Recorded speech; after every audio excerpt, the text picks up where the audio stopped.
오늘 말씀은 열왕기상 12장 16절부터 24절 말씀을 같이 함께 보겠습니다. 제가 먼저 봉독하겠습니다. 온 이스라엘이 자기들의 말을 왕이 듣지 아니함을 보고 왕에게 대답해 이르되 우리가 다윗과 무슨 관계가 있느냐? 이새의 아들에게서 받을 유산이 없도다. 이스라엘아 너희의 장막으로 돌아가라. 다윗이여 이제 너는 내 집이나 돌아보라 하고 이스라엘이 그 장막으로 돌아가니라. 그러나 유다 성읍들에 사는 이스라엘 자손에게는 르호보암이 그들의 왕이 되었더라. 르호보암 왕이 역군의 감독 아도람을 보냈더니 온 이스라엘이 그를 돌로 쳐 죽인지라. 르호보암 왕이 급히 수레에 올라 예루살렘으로 도망하였더라. 이에 이스라엘이 다윗의 집을 배반하여 오늘까지 이르렀더라. 온 이스라엘의 여로보암이 돌아왔다 함을 듣고 사람을 보내 그를 공회로 청하여 온 이스라엘의 왕으로 삼았으니 유다 지파 외에는 다윗의 집을 따르는 자가 없느니라.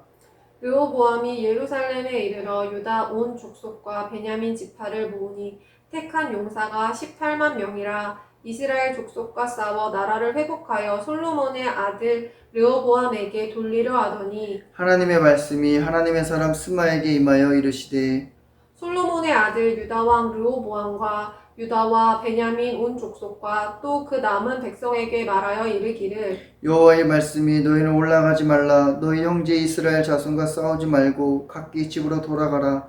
이 일이 나로 말미암아 난 것이라 하셨다 하라 하신지라. 그들이 여호와의 말씀을 듣고 그 말씀을 따라 돌아갔더라. 아멘. 아멘. 오늘 중국 그 항저우에서 그 아시안 게임이 오늘 폐막식을 하죠.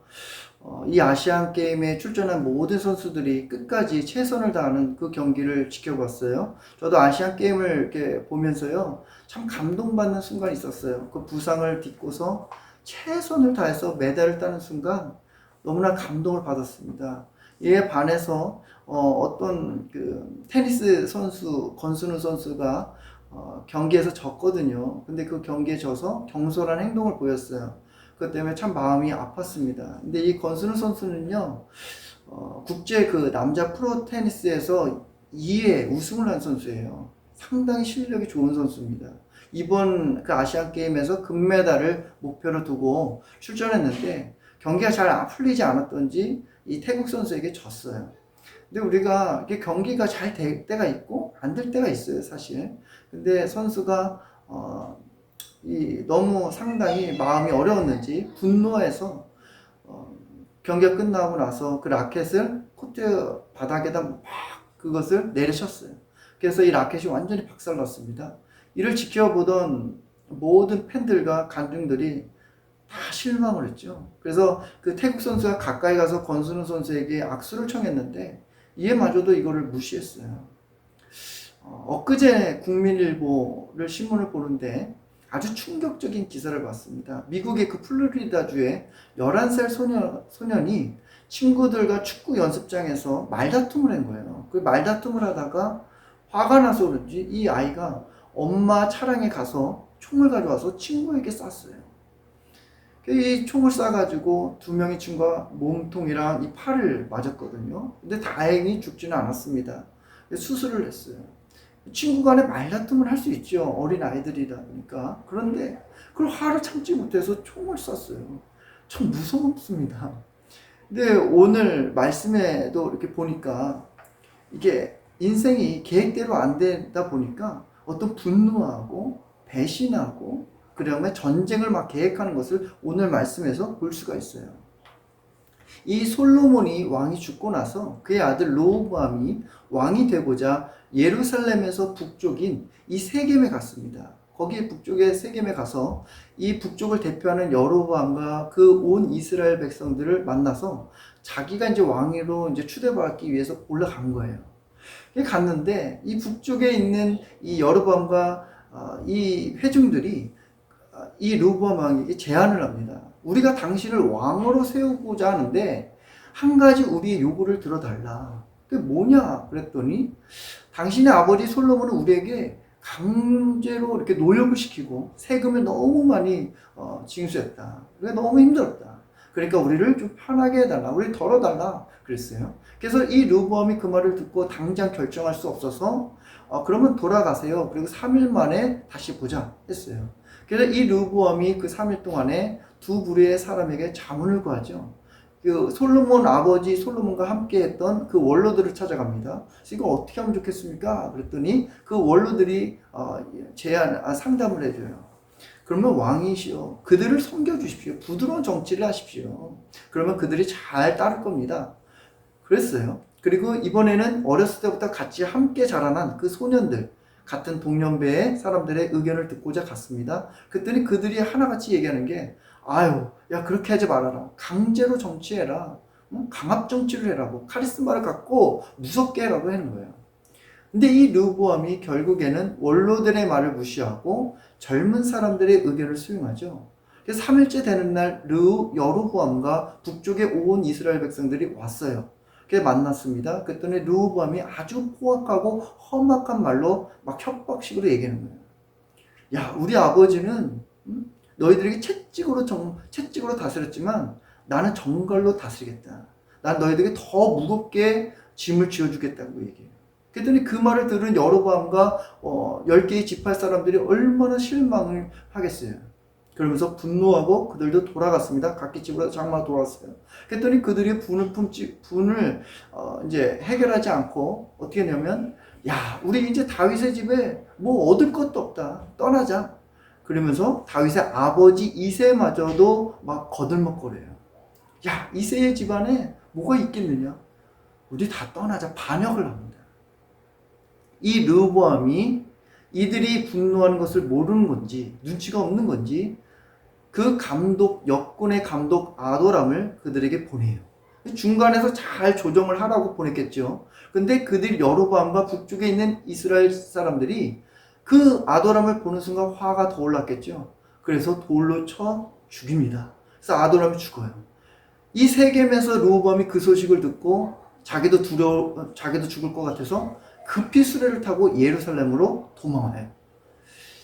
이 북쪽에 이제 이 여로보암과 10개의 지파 사람들이 나라를 세웠어요. 그리고 남쪽에는 르호보암과 유다 지파만 이렇게 세워졌습니다. 이제 나라가 두 나라로 나누게 된 거예요. 이런 상황에서 르호보암이 왕으로 모든 이 통일 왕국의 왕이 되고 싶으니까 전쟁을 계획합니다. 이때 하나님께서 하나님의 사람 스마야에게 말씀하시죠. 23절, 24절 읽어볼까요? 시작. 솔로몬의 아들 유다왕 르호보암과 유다와 베냐민 온 족속과 또 남은 백성에게 말하여 이르기를 여호와의 말씀이 너희는 올라가지 말라. 너희 형제 이스라엘 자손과 싸우지 말고 각기 집으로 돌아가라. 이 일이 나로 말미암아 난 것이라 하셨다 하라 하신지라. 그들이 여호와의 말씀을 듣고 그 말씀을 따라 돌아갔더라. 예. 르호보암과 그 유다 지파 사람들이 어떻게 전쟁을 하려고 막 가려고 하는데 멈추라는 거예요. 너희들 형제가 싸우지 말아라. 집으로 돌아가라. 이렇게 된 거 다 하나님이 하신 거라는 거예요. 하나님이 하신 거라는 거예요. 이 르호보암 왕이 여로보암과 이스라엘의 사람들의 의견을 들어주지 않은 거, 그리고 나라가 두 나라로 된 거, 이거 하나님이 주권이라는 거예요. 하나님의 계획이라는 거예요. 이 르호보암이 왕으로 이 왕으로 추대되기 전에 이미 하나님은 솔로몬에게 말씀하셨어요. 솔로몬이 우상 숭배를 하여서 이제 나라가 어떻게 되는지에 대해서 말씀하셨습니다. 열왕기상 11장 10절부터 13절에 제가 읽어보도록 할게요. 이 일에 대하여 명령하사 다른 신을 따르지 말라 하셨으나 그가 여호와의 명령을 지키지 아니하였으므로 여호와께서 솔로몬에게 말씀하시되 내게 이러한 일이 있었고 또 내가 내 언약과 내가 내게 명령한 법도를 지키지 아니했으니 내가 반드시 이 나라를 내게서 빼앗아 내 신하에게 주리라. 그러나 내 아버지 다윗을 위하여 내 세대에는 이 일을 행하지 아니하고 내 아들의 손에서 빼앗으려니와 오직 내가 이 나라를 다 빼앗지 아니하고 내 종 다윗과 내가 택한 예루살렘을 위하여 한 지파를 내 아들에게 주리라 하셨다 하라. 예, 하나님께서요 이 솔로몬에게 말씀하신 거예요. 예. 솔로몬의 신하인 이 여로보암에게 한 나라를 주겠다는 거예요. 북쪽을. 그리고 솔로몬의 당시에는 괜찮은데 그 아들 르호보암 때 나라가 두 나라가 된다고 말씀하신 것입니다. 이 여로보암에게도요, 이 아이야 선지자가 찾아와 가지고요, 나라가 두 나라가 된다는 것을 그에게 알려줬어요. 오늘 말씀 바로 위에 구절 보면 15절 말씀을 한번 읽어볼까요? 시작. 왕이 이같이 백성의 말을 듣지 아니하였으니 이 일은 여호와께로 말미암아 난 것이라. 여호와께서 전에 실로 사람 아히야로 느밧의 아들 여로보암에게 하신 말씀을 이루려 하심이라. 예, 르호보암 왕이 백성의 말을 듣지 않은 거, 우리가 생각하기에는 야 이거 우연이야 라고 생각할 수 있지요. 아니에요. 그가 그 백성들의 말을 듣지 않은 거요, 하나님께서요 이 르호보암의 마음을 강팍하게 하신 거예요. 우리 하나님은요 사람의 마음을 강팍하게도 하시고 부드럽게도 하시고 합니다. 이 모세가 이스라엘 백성들을 애굽에서 데리고 나올 때요, 바로 왕의 마음을 강팍하게 하셨어요. 그래서 10가지 재앙을 내렸잖아요. 이런 모든, 우리가 말을 하고 우리의 마음을 강팍하게 하고 부드럽게 하는 거, 모든 거요 하나님의 주권이라는 거예요. 하나님의 각본대로 진행된다는 것입니다.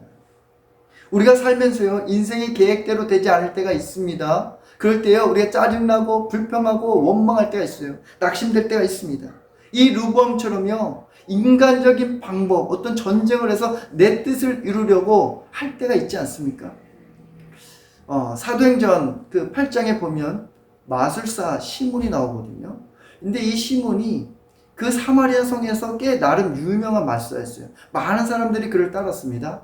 어느 날 빌립이 이곳에 사마리아 성에 와서 복음을 전하는 거예요. 그래서 이 마술사 시몬도 그 복음을 듣고 세례를 받았습니다. 그리고 이 빌립 집사님을 따라서 계속적으로 이제 기적을 행하고 표적을 따르는 것을 본 거예요. 그래서 막 놀라워했습니다. 근데 어느 날 이 예루살렘에서 베드로와 요한을 이제 파송했어요. 사마리아로. 와서 보니까 성령 받기를 사모하는 사람들이 너무나 많은 거예요. 그래서 그들이 막 간절히 기도합니다. 그래서 이 베드로가 그들을 안수 기도를 해줘요. 성령 받기를 위해서 안수를 해줍니다. 이 마술사 시몬이요 그걸 본 거예요. 그래서 자기도 이 성령 받고 싶으니까 어떻게 하냐면 베드로에게 그래요. 내가 돈을 주고서 이걸 살 수 있습니까? 그래요. 이 마술사 시몬은요 이 성령, 인격적인 성령에 관심이 있는 게 아니라 권능에 관심이 있는 거예요. 이적이나 표적에 그걸 사고 싶은 거예요.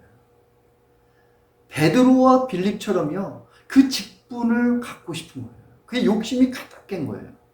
그래서 베드로가 그의 마음을 알고 뭐라 하냐면 하나님의 성물을 돈을 주고 사려고 하느냐? 강하게 책망합니다. 너 회개하라. 그랬더니요 이 시몬이 회개해야 되는데 베드로 선생님 저를 위해서 기도해 달라고 그래요. 이 시몬은요 돈을 주고 성령을 사려고 했어요. 이 시몬의 모습이 우리의 모습이 같지 않습니까? 자기의 뜻을 이루기 위해서 수단과 방법을 전혀 생각하지 않아요. 다 동원해서 그것을 얻으려고 하지 않습니까? 돈을 주고 성직을 사고, 돈을 주고 직분을 얻으려고, 돈을 주고서 어떤 취업을 하려고, 돈을 주고 성을 사기도 하고, 어떤 인맥을 동원해서 어떤 한 자리에 앉으려고 하고, 이 모습이 우리의 모습이 아니냐는 거예요. 설령 그렇게 했는데도 불구하고 자기의 뜻대로 되지 않았을 경우 사람은 어떻게 합니까? 끝내는요 전쟁이에요. 피를 흘리게 됩니다.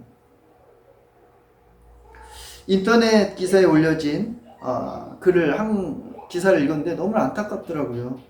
한 직장인이 온라인에다가 글을 올렸어요. 같은 직장에서 근무를 하던 동료가 있었는데 이 동료가 그 회사를 퇴직한 지 5년이 넘는 동료가 장문의 어떤 메시지를 보낸 거예요.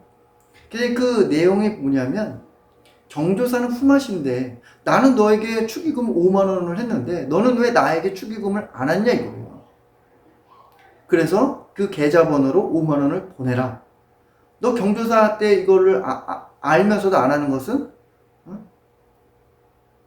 돈 안 주면 내가 너 이름을 기억하겠다. 이 협박적인 어떤 메시지를 보냈어요.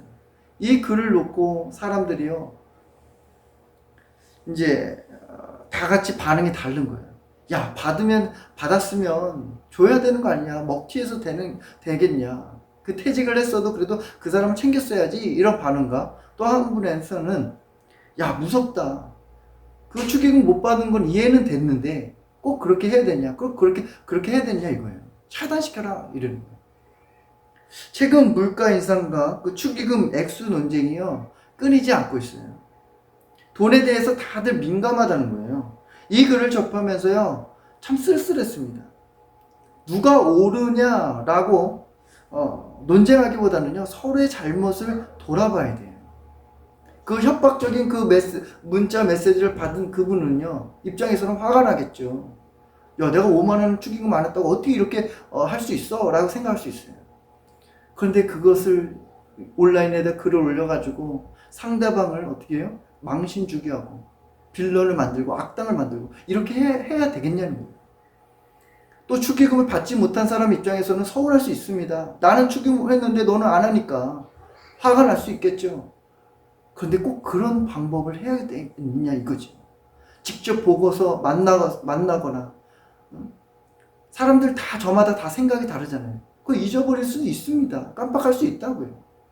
그럼 대화로 좀 풀어볼 수도 있는데 서로 간에 화가 나고 분하다고 해서 갈등하고 서로 망신 주게 하고 이렇게 하면 되겠습니까? 우리가 일상에서요 사람 간의 관계 가운데서도요 이렇게 일이 뒤틀릴 때요 순간 분노할 때가 있어요. 그 화가 올라옵니다.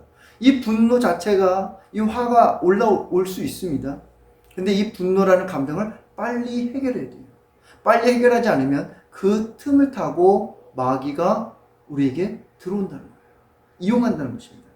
에베소서 4장 26절에서 27절에 보면 분을 내어도 죄를 짓지 말며 해가 지도록 분을 품지 말고 마귀에게 틈을 주지 말라 그래요.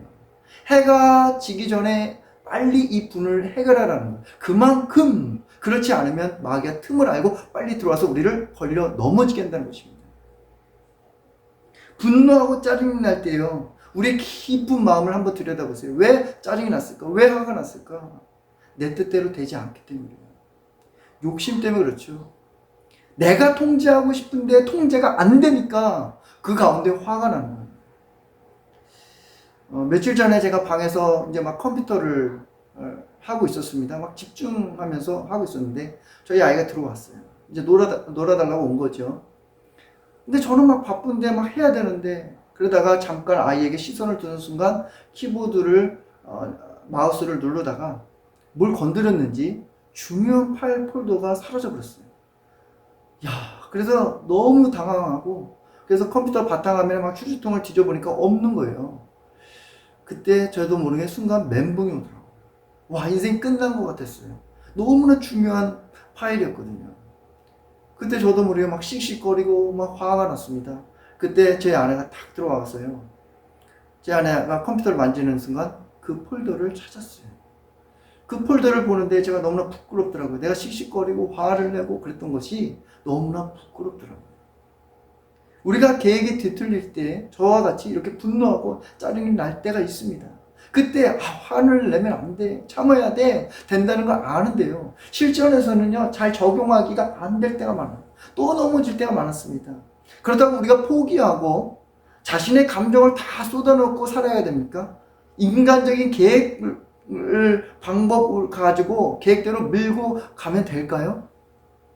안 되죠. 오늘 르호보암은 그 스마야 선지자에게 하나님의 말씀을 듣고 어떻게 하냐면 방향을 전하네요. 24절 후반절을 한번 제가 읽어드릴게요. 어떻게 하냐면 그들이 여호와의 말씀을 듣고 그 말씀을 따라 돌아갔더라 그래요. 르호보암과 이 전쟁을 하려고 나가려고 했습니다. 막 분노를 품고 나가려고 했어요. 그 순간 하나님의 말씀을 듣고 어떻게 했냐? 방향을 전환했다는 거예요. 집으로 돌아갔다는 거예요. 화가 나면요, 일이 계획이 안 풀리면요, 계속 고집해서 앞으로 나가려고 합니다. 안 돼요. 멈춰야 됩니다. 그 순간 일이 더 꼬이게 됩니다. 더 안 풀리게 됩니다. 하나님의 말씀을 들어야 돼요. 유기성 목사님께서 그 선한 목자 교회 사역을 하실 때 당회를 운영하다 보면요, 막 안건을 내놓잖아요. 장로님들. 그럼 이게 의견이 잘 안 맞을 때가 있습니다. 그래서 이 유기성 목사님께서 그런 제안을 하시대요. 예수님이 우리 마음에 품고 이 가운데도 예수님이 계시는데 우리가 예수님의 음성을 듣고 그런 안건을 내봅시다 라고 하면서 어떻게 했냐면 장로님들에게 자그마한 종을 다 줬대요. 앞에다 다 주고 의견을 이제 안건을 이렇게 낼 때마다 이것이 조금 우리 마음 가운데 서로들 간에 안 하다면 어떻게 되냐면 종을 땡땡 울리는 거예요. 종을 울려서고 그 다음에 1분 동안 또 기도하면서 그 당회를 운영을 했다고 얘기를 들었어요. 이렇게 안 되고 서로 간의 의견이 안 맞을 때 이 종을 치는 것처럼 잠깐 멈추는 거예요. 그리고 하나님께 방향을 전환하는 거예요. 이번 아시안 게임을 우리가 경기를 보셨겠지만 선수가요 막 경기를 임하는데 잘 안 풀릴 때가 있어요. 근데 코트 밖에서 그 감독이 그걸 지켜보죠. 그러다가 타임아웃 시킵니다. 그래서 선수를 불러요. 그래서 코치를 해주죠. 그리고 이 선수가 그 전략을 듣고 다시 나가서 경기를 해요. 우리 하나님도 똑같습니다. 우리가 계획이 안 풀릴 때요 하나님 다 보고 계세요. 그래서 우리를 불러들여요. 말씀으로 부르는 거예요.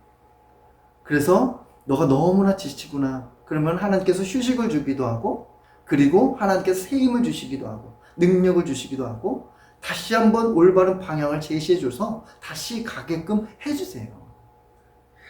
성경에 보니까 정말 방향 전환을 잘한 사람이 있고 방향 전환을 잘못해서 안타까운 길을 간 사람이 있어요. 우선 방향 전환을 잘못한 사람이 있는데 누구냐면 부자 청년이 있어요. 이 사람은 예수님께 방향 설정을 잘했습니다. 그래서 예수님께 찾아왔습니다. 어떻게 해야 예수님 영생을 얻을 수 있습니까? 그랬더니 예수님께서 너가 가진 그 재산을 가지고 나눠주라 그랬더니 재산에 대해서 욕심이 많아서 슬픈 기색을 하고 예수님께로 가야 되는데 세상으로 다시 방향 전환을 가죠. 이에 반해서요 삭개오가 나와요. 이 삭개오도 세리장이고 죄인입니다. 예수님께 설정을 아주 잘했어요. 그래서 뽕남에 올라가서 예수님을 만나고 됐습니다. 그래서 예수님이 삭개오의 이름을 불러서 내려와요. 그의 집에 가서 회개하고 구원을 선물 받아요. 이 삭개오요 예수님을 만나고 나서 인생의 방향을 완전히 전환했죠. 예수님께 전환했어요. 가수 강균성 형제는 기독 청년이거든요. 이 신실한 형제예요. 이 강균성 형제가 얼마 전에 인스타그램에 글을 올렸어요. 근데 그 글을 읽어보니까 너무 은혜가 되더라고요. 이스라엘 성지 순례하면서 강해에서 묵상한 그것을 올렸어요. 제가 그 글을 다 읽어드릴 수는 없고 짤막하게 읽어드리겠습니다. 나의 열정과 열심이 마침내 내가 원했던 산의 정상에 오르면 비교할 수 없는 성취감이 유익일 수 있지만 한순간에 공허해진다. 산 정상이 방향이고 인생의 목표이기에 그 목표가 성취되는 순간 목표가 사라지고 방향을 잃게 되며 그 공허함을 견딜 수 없게 되는 것이다. 강야를 지날 때 중요한 것은 방향이다. 방향은 무엇으로 정해야 하는가? 절대 변하면 안 되는 북극성 같은 것, 바로 예수 그리스도이다. 우리 인생을 강야라고 비유하잖아요. 강야는요 하나님만 계신 곳이에요. 방향을 모르는 곳이에요. 근데 예수 그리스도가 방향이라는 거예요. 예수님께요 방향을 전하려면요 하나님의 큰 그림을 말씀하세요. 그래서 흥분된 감정을 내려놓을 수 있습니다. 그리고 예수님께서 코치해 주시는 거예요. 너 이 길을 걸어가야 돼. 그러면서 내비게이션처럼 알려주시기 때문에 정확한 길을 갈 수 있어요. 그래서 승리의 기쁨을 볼 수가 있습니다. 사랑하는 여러분, 자신의 계획이 뒤틀렸다고 해서요, 잘 무너졌다고 해서요, 낙심하지 마세요. 내가 계획한 거요, 잘 안 될 때가 훨씬 더 많아요. 그때마다 좌절할 때가 너무나 많아요. 낙심하지 마세요. 하나님께서요, 그때 우리는 하나님의 말씀을 듣고 방향 전환하는 거예요. 그 휴식을 가지면 됩니다. 그리고 나서 하나님께서 가라 하면 다시 가는 거예요. 그게 우리 인생이에요. 내가 원해서 가는 길이 아니라 하나님께 주목하는 거예요. 저와 함께 말씀의 방향으로 전환해서요, 하나님의 그 시상식에 우리가 다 들어갑시다. 그래서 그 시상식 단에 올라가 정말 운동선수가 그 메달을 받는 걸 보셨잖아요. 태극기가 울려 퍼지고 꽃다발을 들고 많은 사람들에게 박수를 받고 그 기쁨과 환희에 차서 승리하는 것처럼 우리 모두 다 그런 영광을 누리시기를 간절히 축원합니다. 우리가 오늘 말씀을 들으면서요, 같이 함께 기도하겠습니다. 주여 한번 기도하겠습니다. 주여! 하나님 아버지 하나님여 감사합니다. 하나님 아버지 하나님 오늘도 말씀을 나누게 하여 주시니 감사합니다. 우리가 인생 가운데 하나님 아버지 뒤틀린 때가 있습니다. 내 맘대로 되지 않는 게 있습니다. 인생이 내 맘대로 되지 않는 것이 인생입니다. 하나님 아버지 그것을 인정하게 하여 주시옵소서. 하나님 아버지 하나님이여 정말 우리가 그때마다 분을 내고 짜증을 내고 화를 낼 때가 있습니다. 아버지 세상 사람들은 그걸 가지고 아버지 총을 쏘기도 하고 전쟁을 하고 피를 냅니다. 하나님 아버지 하나님 우리의 순간에 이 마음을 다스려 주시옵소서. 하나님께 방향을 전환하여서 하나님의 말씀을 듣고 하나님의 큰 그림을 보고 그래서 하나님의 뜻대로 살아갈 수 있도록 인도하여 주시옵소서. 하나님 아버지 하나님 지금도 방향을 잃어서 하나님 아버지 하나님 인생에 헤매고 있는 분들이 많이 있습니다. 하나님 아버지 하나님 그 영혼들이 예수님을 만나 예수님께 방향을 정할 수 있도록 인도하여 주시옵소서. 시간을 헛되이 보내지 않게 하여 주시고 아버지 묶인 삶에서 아버지 하나님 그 묶인 삶을 하나님 나사는 예수님의 이름으로 끊어지게 하여 주시옵소서. 하나님 아버지 하나님 감사합니다. 하나님 아버지 하나님 이 여로보암과 로보암처럼 하나님 아버지 순간순간마다 하나님 아버지 하나님 우리는 아버지 하나님 예수님의 음성을 따라 살아갈 수 있도록 인도하여 주시옵소서. 하나님 아버지 하나님 이 나라 하나님께서 책임져 주시고 하나님의 공의로운 나라가 되게 하여 주시고 모든 부정과 불법이 사라지는 나라가 되게 하여 주시옵소서. 하나님 아버지 하나님 한국교회를 하나님 아버지 하나님 긍휼히 베풀어 주셔서 지금도 하나님 아버지 이 시간에 한국교회 하나님 말씀의 강단에서 선포된 그 말씀을 통하여 하나님 성령의 역사를 하게 하여 주시고 부흥이 일어나게 하여 주시고 하나님 아버지 분열되고 상처 입은 영혼들이 치유받고 일어날 수 있도록 인도하여 주시옵소서. 하나님 이제는 우리 주 예수 그리스도의 은혜와 하나님의 크신 사랑과 성령님의 감동과 감화와 교통하심이 오늘 말씀을 들은 모든 지체들 머리 위에 하나님이 영원히 함께하기를 간절히 축원하옵나이다. 아멘.